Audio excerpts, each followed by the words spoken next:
Tertulias telefónicas entre Eli y Laura. 15 minutos de crecimiento personal y conocimiento de ley para cultivar el óptimo comportamiento en hombres y mujeres. Siempre un tema, 3 preguntas y desde 2 perspectivas, psicología positiva y ciencia política. Iniciemos. Efectivamente, iniciemos.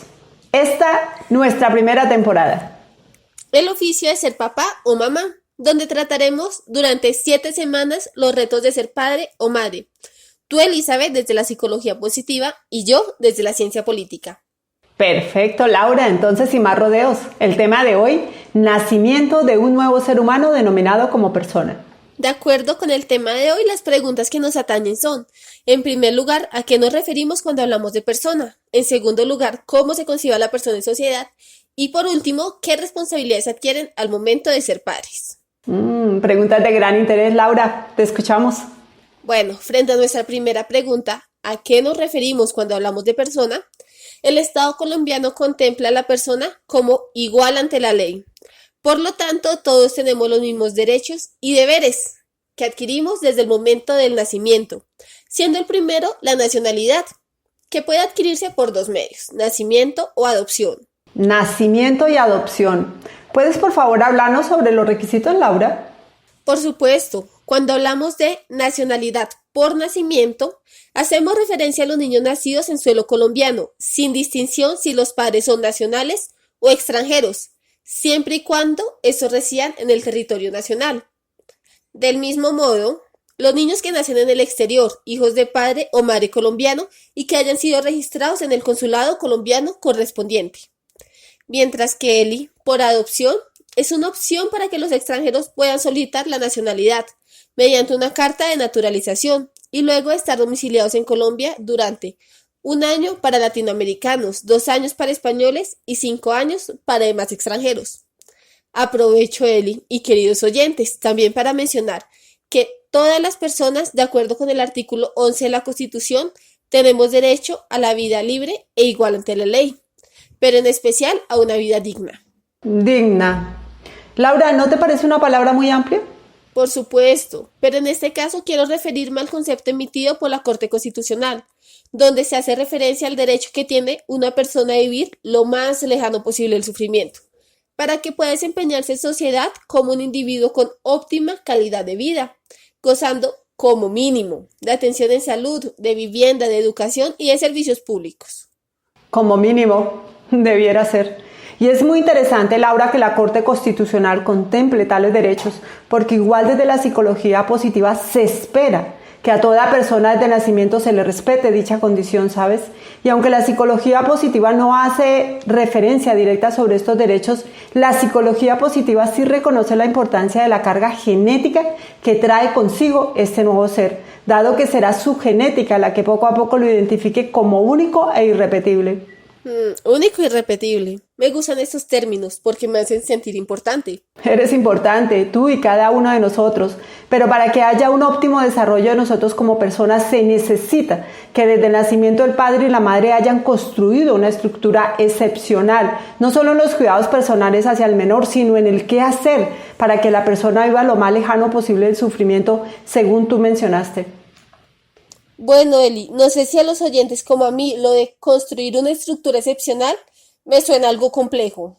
De ninguna manera, Laura, no tiene por qué ser así. Mira, cuando me refiero en que hay que construir una estructura excepcional, me refiero que el recibimiento de ese nuevo ser debe ser enmarcado en el valor más importante, en el amor. Y aquí me acojo a lo que dice la doctora Bárbara Fredrickson. El amor incluye una relación interpersonal. Es decir, es un sentimiento que se produce entre personas que para el caso sería entre el hombre y la mujer que concibieron esa nueva vida, ¿vale? Por lo tanto, Laura, el valor del amor yace desde mucho antes y por lo mismo no es tan difícil. Es solo que no nos preocupamos por conocer el sentimiento a profundidad y por lo mismo no se cultiva.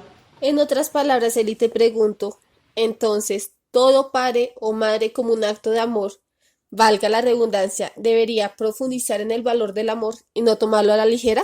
Efectivamente, Laura, porque el amor verdadero es cuando se actúa en bien propio y de otro. Por lo que recomiendo, queridos oyentes, que también frente a este acto de amor, los padres se preocupen por conocer los derechos que la misma Corte Constitucional dicta para ese nuevo ser.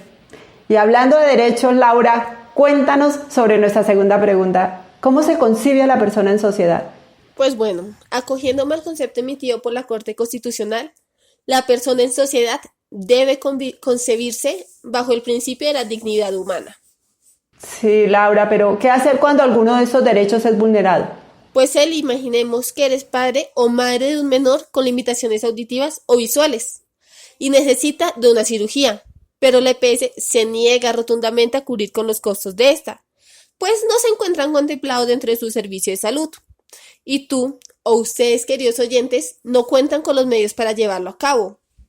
En este punto es importante saber que después de haber agotado los recursos internos de la entidad prestadora de salud, puedes acudir a la tutela, mecanismo contemplado en el artículo 86 para proteger los derechos fundamentales de las personas, cuando cualquiera de estos resulten vulnerados o amenazados por la acción u omisión de cualquier autoridad pública. Muy interesante, Laura. Confío esta información haya despejado algunas dudas en nuestros oyentes, ¿cierto? Cierto, Eli, pues este es uno de nuestros objetivos. Y volviendo al tema de cómo se concibe a la persona en sociedad, debemos tener presente que el convivir en sociedad no se limita a condiciones individuales. Debemos ser conscientes de valores indispensables para asegurar esta convivencia, siendo prioritario el valor de la responsabilidad. Pero una responsabilidad como valor, enfocada en asumir las consecuencias de nuestros actos. De ahí la importancia del ejemplo para inculcar este valor en los menores. Totalmente de acuerdo. Dicen por ahí, de tal padre, tal hijo. Además, este valor hace tanta falta en la sociedad. Imagínense que los dirigentes electos en la última década hubieran destinado la totalidad de los recursos en suplir demandas sociales.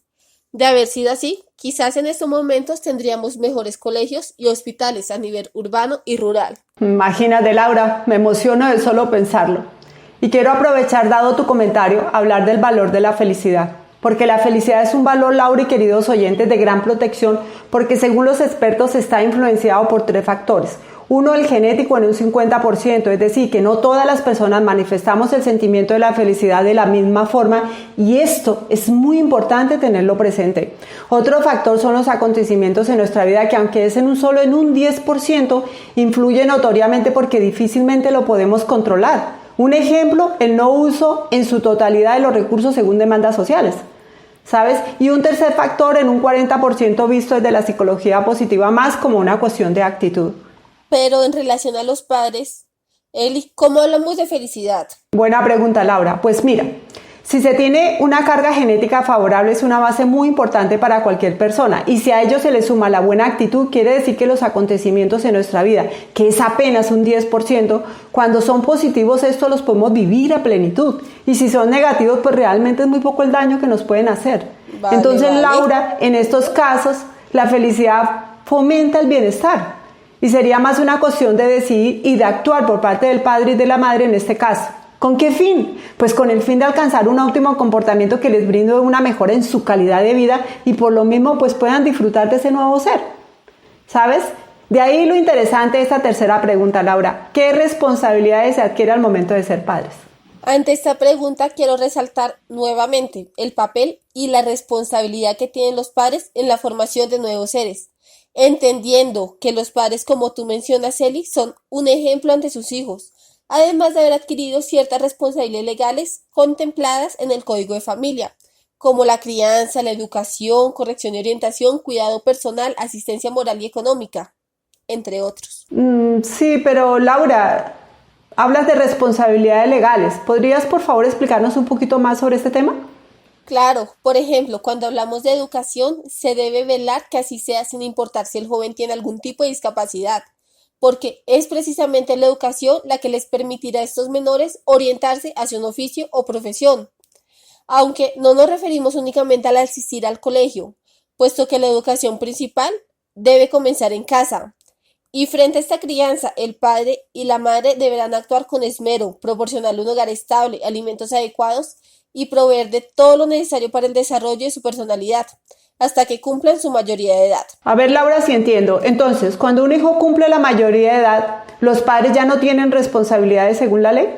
No, Eli, la ley contempla 2 excepciones. Si este niño tiene alguna discapacidad, cuando llegue a su mayoría de edad, continuará gozando de sus derechos.